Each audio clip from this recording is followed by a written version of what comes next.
Welcome back, guys. Thank you so much for tuning in. If you have followed my channel, I have released recently 2 videos all in regards to how to design that perfect kitchen island. Well, it looked like it was a great response and everybody seemed to get a lot of tips and tricks out of those videos. And I did have some people reach out asking, hey, Kerstin, how do you design a kitchen island when you want to use waterfall edge details like this guy right here? So that's a great question, which is why I wanted to do this really quick video for you guys with my top 5 tips / notes on what to think about when you are designing a kitchen island using a waterfall edge detail. And on top of that, I have a great giveaway plan for you guys. If you know, I am obsessed with a company called Countertops, which is over in Pennsylvania. They are a leading wood top supplier, and I have this super cute charcuterie board sponsored by Countertops, which is going to be, it's out of walnut, super pretty, which is going to be our giveaway today, along with a $50 Amazon gift card. So make sure you watch this video all the way to the end to find out how to win this bad boy right here. Everyone, my name is Kerstin, kitchen designer with King's Kitchen, and this is your channel to find out everything you need to know and learn all the tips and tricks there is to know for a perfect kitchen remodel. Tip number 1, do I need a waterfall on one side or both sides? Well, this is totally up to you. I say this a lot when it comes to design and it comes to designing like these kitchens and picking colors and all these different things. It's a personal preference. A lot of times there is no right or wrong to this madness, and the same goes for waterfall edge details. There is no right or wrong if you want it on one side or on both sides. It's really up to you. Sometimes people end up with an overhang on the back of their island and on the side. Obviously, then you can only do a waterfall edge on one side.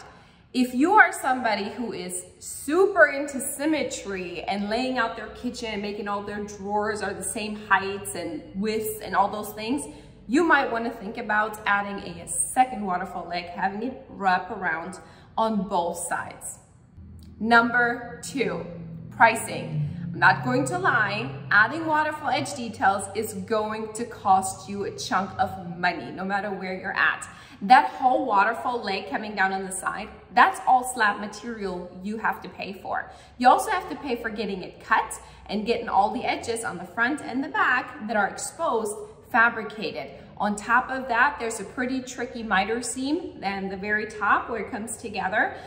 It's always mitered, and that takes a lot more time in the shop. So be prepared that that waterfall edge detail is going to cost you money. But if you kind of incorporate it into your overall project in the beginning, maybe you can make up for the cost by picking a material that is less expensive or going, with a different cabinet or something to make up for it. Number 3, I give you my German 3. Now, number 3, polishing the back sides of your waterfall legs. If you end up with an island where the waterfall legs are pretty much exposed, which is usually if you have a back overhang, you need to talk to your fabricator about polishing that back side. By standard, slabs, cord slabs, when the fabricator purchased them, they are only polished on the front, not on the back. They're kind of chalky on the back. So it's really important that you think about this. Am I going to see the back of it? Talk to your fabricator. What does the back of my slab look like? Can I get away with not polishing it? In most cases, you should really pay the extra money to get it back polished. And again, if you're approaching people saying, oh, I want the cheapest bid, oh, I want, the best price and stuff like that, people are going to cut corners on your estimate, and that I've seen is a thing that people tend to leave out because you're bidding everybody against each other. So, you get what you pay for, and that's something you really need to discuss with your fabricator and make sure it's part of your bid. Number 4, electrical outlets. Okay, if I'm going to pay a whole chunk of extra money to get these beautiful waterfall legs, I'm sure not going to cut a hole into them for electrical outlets. But by code, you are required to have, in most counties, an electrical outlet on both sides of your island. So if you end up with a waterfall, yeah, you really need to think about this before you install everything, and then your electrician comes and he's like, oh, where are you gonna put this? So I recommend, well, you definitely can't put it on the back side underneath the overhang, because that is, what do you call that? It's a hazard. Having that rope or that cable running around the overhang, that's not okay. But there is an easy way to get around it. I usually tend to add about 4.5-inch filler strips to the front of my island, and then you can just have the electrical facing this way. Seaming up material. Now, when you are designing an island, in most cases, every good designer will design an island without having a seam. So you kind of base it off the overall size of your slab, and that's how big we can go. So that means in most cases, you won't have enough material in that same slab for your waterfall legs.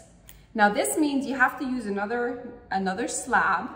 And then what is it going to look like if you have one slab going this way and then one slab mitering down this way? If I'm picking a material that is like, let's see, if I'm picking something, let's say like this guy, that has a lot of movement, I'm not too worried about what this is going to look like seamed up. But if I'm picking something with a big vein, or a couple of really big, what do we have here?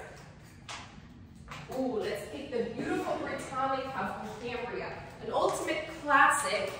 Now, if I'm picking something like this, which on the back side, you see all that veining.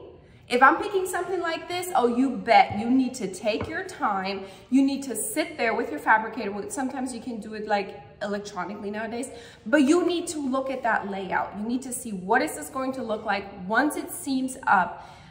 If it's off just ever so slightly, or, you know, by a couple of inches, like that's going to bother you. So again, don't just look at the price. You need to understand, what does my bid include? How is this going to look like? Look at the drawings, look at the, you know, the template drawings or the layout. Go do this actual slab layout with your fabricator, okay?